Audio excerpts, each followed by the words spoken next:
واستغفر الله إن الله كان غفورا رحيما. ولا تجادل عن الذين يختانون أنفسهم إن الله لا يحب من كان خوانا أثيما.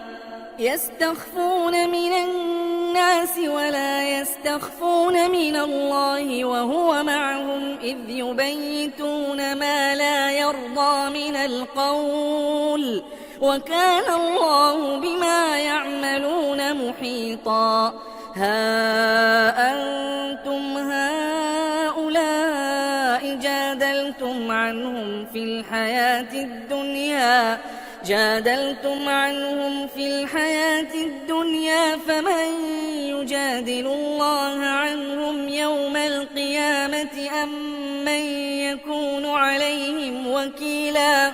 ومن يعمل سوءا أو يظلم نفسه ثم يستغفر الله يجد الله غفورا رحيما. ومن يكسب إثما فإنما يكسبه على نفسه وكان الله عليما حكيما. ومن يكسب خطيئة أو إثما ثم يرم به بريئا فقد احتمل بهتانا وإثما مبينا. ولولا فضل الله عليك ورحمته لهمت طائفة